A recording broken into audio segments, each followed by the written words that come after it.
a influência da televisão ela é importante pela seguinte questão, quer dizer, eles são candidatos conhecidos, e o fato de serem candidatos conhecidos, pela presença deles na televisão, lhe dá uma condição de vantagem. É fundamentalmente essa condição que lhes dá essa condição de vantagem.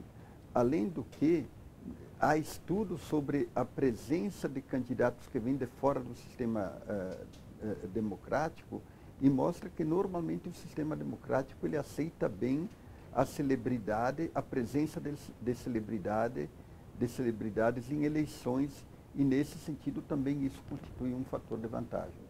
Em primeiro lugar, é um direito democrático que eles têm. No entanto, existe uma experiência histórica e também existe uma avaliação da teoria política sobre esse tipo de situação. O que a experiência histórica mostra? Mostra que se esses candidatos se elegem para cargos executivos, normalmente a tendência é o desastre, normalmente a tendência é o fracasso desses governos. E nós temos alguns exemplos empíricos para dar. Por exemplo, nós temos o exemplo do presidente do México, Vicente Fox, que era um grande executivo da Coca-Cola, se elegeu e produziu um governo desastroso. Temos mais recentemente o caso do Sebastián Piñera, que era presidente da LAN no Chile, uma companhia aérea grande. Era uma personalidade famosa no Chile, se elegeu presidente e o governo dele foi desastroso. E o exemplo mais evidente foi a eleição do Silvio Berlusconi na Itália, que era tanto empresário quanto um homem de mídia, e ele produziu um grande desastre no governo italiano. Então, a tendência histórica mostra o seguinte, quer dizer, esses governos tendem ao fracasso. O que a filosofia política e a ciência política dizem sobre essas situações? Elas dizem mais ou menos o seguinte, são pessoas que não estão preparadas para o exercício do comando político. O exercício do comando político, ele envolve uma experiência prática longa, né, do fazer político, e somente políticos experientes que dominam esse fazer político prático é que eles podem ter êxito. Existe uma diferença muito grande entre o saber fazer e o saber dizer. Quer dizer, esses políticos, eventuais políticos, eles podem ser bons comunicadores, no entanto, essa qualidade específica do bom comunicador, ela não se traduz automaticamente numa qualidade de bom político. Em termos de governos executivos, existe uma exceção aqui e acolá. Dependendo do ângulo que se olhe, por exemplo, o caso do Ronald Reagan, que foi presidente dos Estados Unidos, ele pode ser citado como um exemplo razoável de sucesso. Ele veio do meio artístico-cultural, né, e se projetou no mundo político. O próprio Arnold Schwarzenegger, ele não foi um bom exemplo, que também veio do mundo artístico-cultural e se tornou governador de um estado americano. Quer dizer, então, de modo geral, a regra diz o seguinte, esses políticos tendem ao fracasso. A presença deles no executivo é muito mais perigosa do que no legislativo. Por quê? Porque no legislativo, quer dizer, você não vai tomar decisões que tenham repercussões ou consequências imediatas na população. Enquanto que no executivo acontece exatamente o inverso. O chefe do executivo, ele vai tomar decisões que têm repercussões imediatas na vida da população, têm repercussões imediatas na vida da sociedade.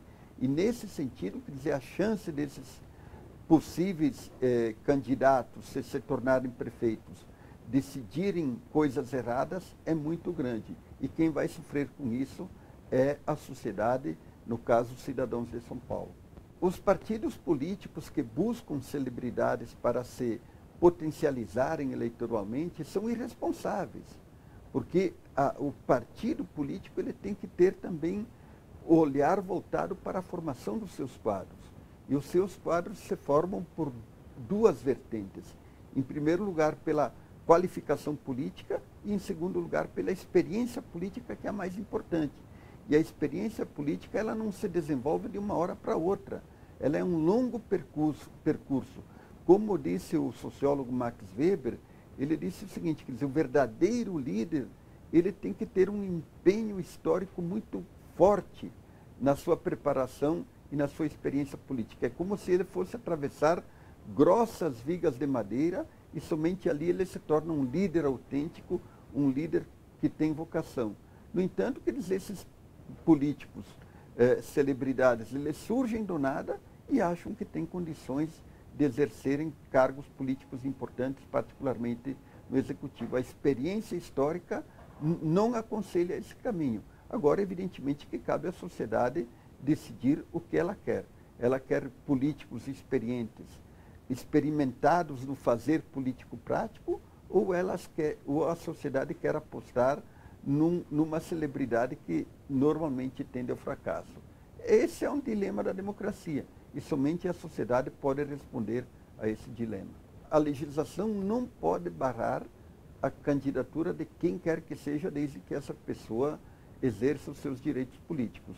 Se o sistema é proporcional, eu acho que não há como barrar essa situação, por exemplo, que surgiu a partir do Tiririca. Quer dizer, porque no sistema proporcional, o partido ele vai indicar o número de candidatos eleitos proporcionais à votação que ele teve e à votação que os seus candidatos tiveram. Quer dizer, então, esse é um preço que a democracia tem que pagar. Criar uma outra situação, quer dizer, seria a outra saída? É a proposição do chamado distritão. O que significaria o distritão? Os candidatos mais eleitos de cada partido seriam eleitos. Eu acho que vai se agravar esse problema. Por quê? Porque haveria uma corrida enorme para que os partidos propusessem candidatos celebridades. Porque esses tenderiam a ter um grande número de votos para o legislativo e, nesse sentido, seriam os mais eleitos. Eu acho que implantar o distritão para combater candidatos tipo o Tiririca, o remédio vai se tornar um veneno, porque nós teremos uma inundação de candidatos celebridades e teremos a destruição dos partidos políticos e a destruição da própria política. No caso do legislativo, existem exceções. Nós poderemos citar tanto Williams, que é um deputado sério e comprometido, quanto o próprio Romário. O Romário, ele veio do mundo desportivo e, portanto, consequentemente, ele é uma celebridade também, e exerceu um mandato parlamentar como deputado muito eficaz e muito sério e muito comprometido. Agora ele se tornou senador e, ao que tudo indica, ele continua também tendo êxito, mostrando que ele não está lá como um ex-jogador, mas ele está lá como um político que tem propostas e tem o que dizer e tem o que fazer. Então, no âmbito do legislativo, existem boas exceções à regra, mas a regra geral tende a mostrar que esses políticos celebridades, eles não produzem uma produtividade adequada para a vida política. Existem duas coisas. Em primeiro lugar, o oportunismo dos partidos políticos que buscam e aceitam esse tipo de candidato. Em segundo lugar, a vaidade dessas celebridades. Quer dizer, elas querem buscar o brilho do poder pelo poder, sem ter condições de exercerem uma política séria, sem ter condições de exercer uma política adequada, sempre ressalvando o fato de que há algumas exceções positivas, mas essas são exceções e não a regra.